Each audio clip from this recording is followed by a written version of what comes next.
당신은 왜 같은 시대, 같은 세상, 같은 현실을 살아가면서도 어떤 사람은 막다른 길만 경험하는 반면 어떤 사람은 열려있는 길을 걸어가는지 깊이 생각해 본 적이 있을 것입니다. 사람들은 보통 그것을 운명이라 말하거나 환경의 차이라고 말합니다. 그러나 성경은 분명히 다른 원리를 보여줍니다. 말씀을 가까이 하는 자에게만 열리는 길이 있고 말씀을 멀리하는 자는 아무리 애써도 방향을 찾지 못한다는 것입니다. 시편 119편 105절은 주의 말씀은 내 발의 등이요 내 길의 빛이라고 선포합니다. 이것은 단순한 위로의 문구가 아니라 실제로 삶의 길을 밝혀주는 살아있는 원리입니다. 당신이 말씀을 가까이 하지 않으면 캄캄한 밤길을 등불 없이 걷는 것과 같습니다. 아무리 경험이 많아도 앞을 보지 못하면 잘못된 길에 빠질 수밖에 없습니다. 그러나 말씀을 가까이 하는 자는 보이지 않던 길을 발견하고 막혀있던 문이 열리는 경험을 합니다. 세상은 실패라 말하는 순간에도 말씀은 새로운 길을 보여줍니다. 세상은 끝이라 단정하지만 말씀은 다시 시작할 길을 열어줍니다. 이것이 바로 말씀을 가까이 하는 자에게 열리는 첫 번째 비밀입니다.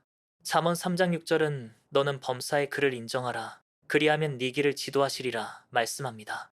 사람들은 인생의 중요한 선택만 하나님의 인도를 구해야 한다고 생각하지만 말씀을 가까이 하는 자는 작은 순간에서도 하나님의 뜻을 묻습니다. 당신이 무심코 지나칠 수 있는 작은 선택 하나가 인생의 큰 방향을 결정한 경험이 있지 않습니까? 바로 그 갈림길에서 말씀을 붙잡은 자는 길을 잃지 않습니다. 하나님을 인정하는 순간 길이 열리고 빛이 비춰집니다. 세상 사람들은 그것을 우연이라 말하지만 말씀을 붙잡는 자는 그것이 하나님의 인도임을 압니다. 말씀을 가까이 하지 않는 자는 눈앞의 상황에 매여 흔들리지만 말씀을 붙잡는 자는 눈에 보이지 않아도 확실한 길을 따라갑니다. 성경 속 인물들의 이야기도 이 원리를 증명합니다. 요셉은 형제들에게 팔려 종이 되고 억울한 누명을 쓰고 감옥에 갇혔지만 그 속에서도 말씀을 붙잡았습니다. 인간적으로는 막다른 길 같았지만 하나님은 그에게 감춰진 길을 열어 애굽의 총리 자리로 세우셨습니다. 다윗은 광야에서 도망자 신세였지만 말씀을 가까이 하며 하나님을 찬양할 때 하나님은 그를 이스라엘 왕으로 세우셨습니다. 이런 이야기는 단순한 과거의 기록이 아니라 오늘 당신의 삶에도 똑같이 적용되는 실제입니다. 당신이 말씀을 가까이 할 때 지금까지 닫혀있던 길이 열리고 보이지 않던 문이 드러나게 될 것입니다. 당신도 경험했을 것입니다. 모든 방법을 다 써보았는데도 해결되지 않는 상황. 사람에게 기대어 보았지만 더 큰 실망만 남은 순간. 그때 말씀을 붙잡으면 이상하게도 길이 열리기 시작합니다. 때로는 새로운 지혜가 주어지고 때로는 만남의 문이 열리고 때로는 마음속 확신이 생겨 갑자기 앞이 보이기 시작합니다. 이것이 말씀을 가까이 하는 자만이 경험하는 비밀입니다. 반대로 말씀을 멀리하는 자는 늘 답답함 속에서 맴돌 뿐입니다. 상황은 바뀌지 않고 마음은 더 무겁고 결국 잘못된 선택으로 이어집니다. 그러나 말씀을 가까이 하는 자는 광야 같은 현실에서도 길을 발견합니다. 구름 기둥과 불 기둥으로 이스라엘을 인도하셨던 하나님은 오늘 우리에게 말씀으로 그 역할을 하고 계십니다. 혹시 지금 당신의 마음이 혼란스럽고 답답하다면 그것은 길이 없어서가 아닙니다.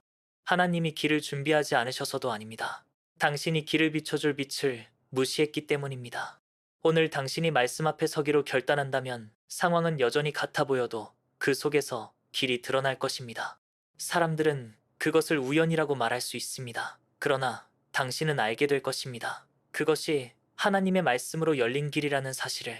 그러므로 감춰진 길을 발견하고자 한다면 다른 것보다 먼저 말씀을 가까이 해야 합니다.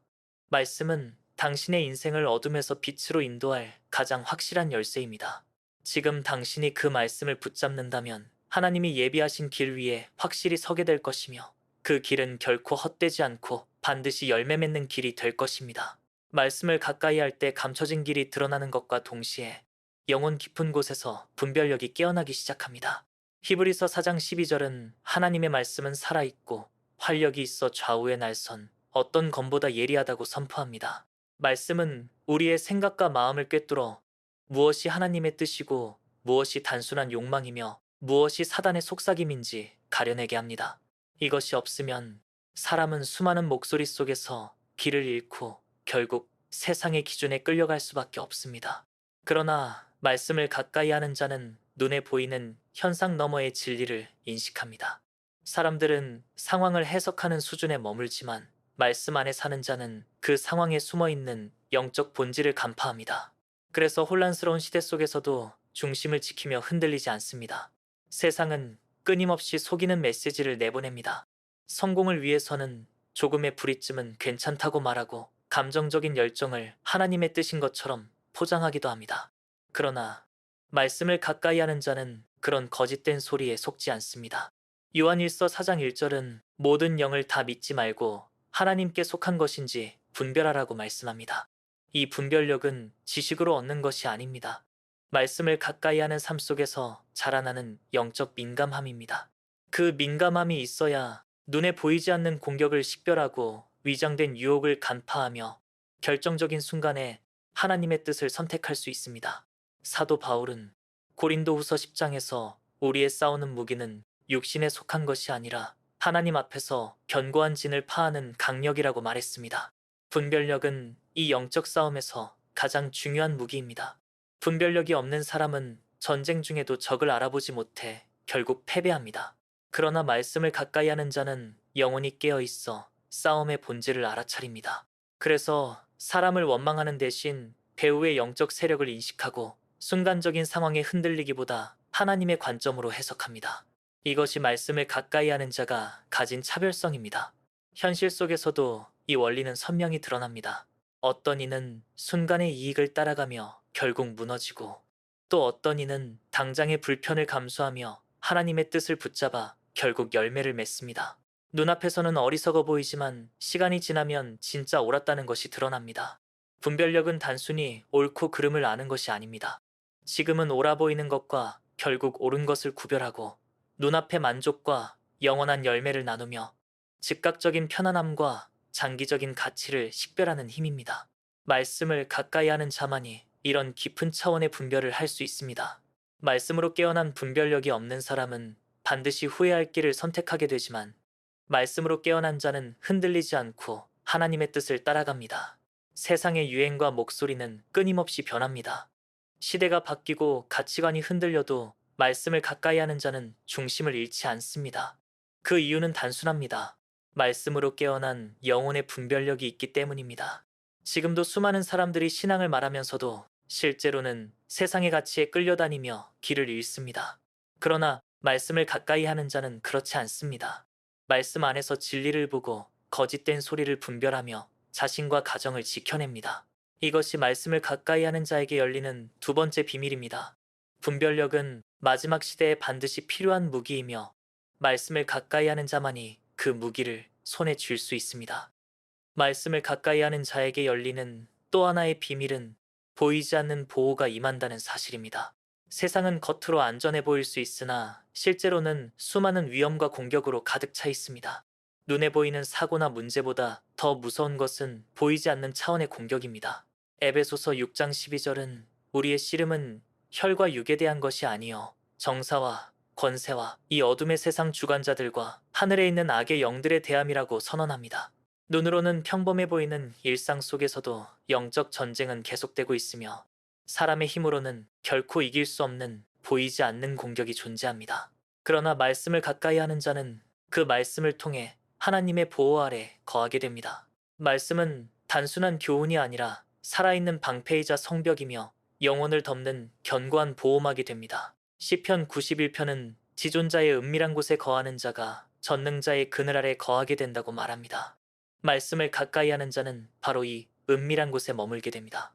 말씀은 당신을 둘러싸는 영적 울타리가 되어 눈에 보이지 않는 공격으로부터 막아줍니다. 어떤 이는 단순한 우연이라 말할 수 있지만 말씀을 붙잡는 사람의 삶에는 설명할 수 없는 보호가 분명히 존재합니다. 갑작스러운 사고에서 벗어나기도 하고 불의의 위기에서 피하기도 하며 치명적인 선택의 순간을 모면하기도 합니다.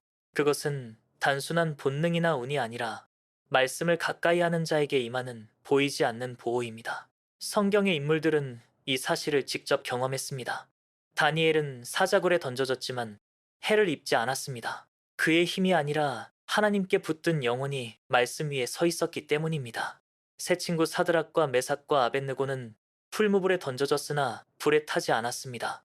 불 속에 또 다른 한 분이 함께 계셨기 때문입니다. 이 이야기는 단순한 기적담이 아니라 말씀을 가까이 하는 자에게 임하는 보호의 실제를 보여줍니다. 오늘날에도 말씀을 가까이 하는 자는 같은 은혜를 경험합니다. 외적으로는 아무 일도 없는 것처럼 보이지만 눈에 보이지 않는 수많은 공격이 말씀으로 인해 무너지고 차단됩니다. 현실에서도 이 원리는 분명히 드러납니다. 어떤 사람은 동일한 상황에서 무너지고 또 어떤 사람은 같은 상황에서도 견디며 살아남습니다. 차이는 보이지 않는 보호의 유무입니다. 말씀을 가까이 하지 않는 자는 자기 힘으로만 버티려 하다가 결국 무너집니다. 그러나 말씀을 가까이 하는 자는 자신도 모르는 사이에 하나님이 막아주시는 보호를 입습니다. 사단은 늘 틈을 찾습니다. 마음의 틈, 관계의 틈, 상황의 틈을 통해 공격하지만 말씀은 그 틈을 메우고 영혼을 지킵니다. 말씀을 멀리하면 방패가 내려가고 말씀을 가까이 하면 방패가 세워집니다. 이것이 말씀을 가까이 하는 자가 누리는 보이지 않는 보호입니다. 이 보호는 눈에 잘 보이지 않기 때문에 사람들은 대수롭지 않게 여길 수 있습니다. 그러나 보호가 사라지고 나서야 그 가치를 깨닫게 됩니다. 말씀은 영혼의 무기를 넘어 영혼의 방패이며 말씀을 가까이 하는 순간 그 방패가 세워집니다. 보이지 않는 영역에서 하나님의 천사들이 움직이고 보이지 않는 차원에서 하나님의 손길이 당신을 덮습니다. 그러므로 말씀을 가까이 하는 자는 두려움 속에서도 평안할 수 있습니다. 보호가 보장되어 있기 때문입니다. 이것이 말씀을 가까이 하는 자에게 열리는 세 번째 비밀입니다. 말씀을 가까이 하는 자에게 임하는 마지막 비밀은 하늘의 지혜가 흘러넘친다는 사실입니다. 세상은 끊임없이 지식을 추구하지만 지식과 지혜는 전혀 다릅니다. 지식은 정보를 아는 것이고 지혜는 그 정보를 어떻게 적용하고 삶을 어떻게 이끌어가야 하는지를 아는 것입니다. 말씀을 가까이 하는 자는 세상에서 얻을 수 없는 하늘의 지혜를 공급받습니다. 야고보서 1장 5절은 너희 중에 누구든지 지혜가 부족하거든 모든 사람에게 후히 주시고 꾸짖지 아니하시는 하나님께 구하라 그리하면 주시리라 말씀합니다. 말씀은 단순한 교훈이 아니라 하늘의 지혜가 흘러내리는 통로입니다. 그래서 말씀을 가까이 하는 자는 같은 상황 속에서도 전혀 다른 판단을 하게 되고 결국 다른 열매를 맺습니다. 성경 속 인물들의 이야기는 이 지혜의 실제를 보여줍니다. 솔로몬은 1000번제를 드린 후 하나님께 구한 것이 북이나 장수가 아니라 지혜였습니다. 그가 말씀에 붙들려 구했던 지혜는 나라를 다스리고 사람을 재판하며 하나님의 뜻을 분별하는 데 쓰였습니다. 다윗도 끊임없는 전쟁 속에서 단순한 용맹이 아니라 하나님께 묻는 습관으로 길을 찾았습니다. 그때마다 하나님은 그에게 승리의 전략을 주셨습니다. 이 지혜는 사람의 머리로 만들어낼 수 있는 계산이 아니라 말씀을 가까이 할 때만 흘러내리는 은혜였습니다. 현실 속에서도 이 원리는 분명히 드러납니다. 어떤 이는 같은 문제 앞에서 계속 실수를 반복하지만 또 다른 이는 그 상황 속에서 길을 찾아냅니다. 세상은 그것을 경험이라 부르지만 말씀을 가까이 하는 자는 그것이 지혜임을 압니다. 말씀은 선택의 순간마다 당신의 영혼을 열어 보이지 않던 길을 깨닫게 하고 남들이 보지 못한 가능성을 발견하게 합니다. 지혜는 단순히 똑똑한 판단이 아니라 하나님의 마음을 아는 것입니다. 말씀을 가까이 할 때 하나님의 마음이 드러나고 그 마음을 아는 순간 삶의 선택은 달라집니다. 하늘의 지혜는 단순히 문제 해결 능력을 넘어섭니다. 그것은 사람을 살리고 공동체를 세우며 세상 속에서 하나님의 뜻을 드러내게 합니다. 말씀을 가까이 하는 자는 인간적인 경쟁에서 벗어나 더 큰 차원의 지혜로 살아갑니다. 세상은 눈앞의 이익에 집중하지만 말씀은 영원한 가치를 보게 합니다. 그래서 말씀을 가까이 하는 자는 지금은 손해 같아도 결국 승리의 길을 선택합니다. 지금은 불편해도 결국 열매의 길을 붙잡습니다. 이것이 말씀을 가까이 하는 자에게 임하는 하늘의 지혜입니다. 당신이 말씀을 가까이 하지 않는다면 결국 세상의 지혜에 의존하게 됩니다. 그러나 세상의 지혜는 언제든 바뀌고 무너질 수 있습니다. 시대가 바뀌면 옳다던 것이 금세 틀린 것이 되고 사람들이 따르던 가치가 하루아침에 무너집니다. 그러나 말씀에서 흘러나오는 하늘의 지혜는 영원히 변하지 않습니다. 그것은 시대를 넘어 당신의 길을 비추고 세상의 혼란 속에서도 중심을 지키게 합니다. 그러므로 말씀을 가까이 하는 자에게 열리는 마지막 비밀은 하늘의 지혜가 흘러넘치는 은혜입니다. 이것은 단순히 삶을 조금 더 지혜롭게 만드는 것이 아니라 인생의 근본을 바꾸는 능력입니다. 말씀을 가까이 하는 자는 결국 세상이 줄 수 없는 지혜로 세상을 이기며 하나님의 뜻을 따라 영원한 열매를 맺게 될 것입니다.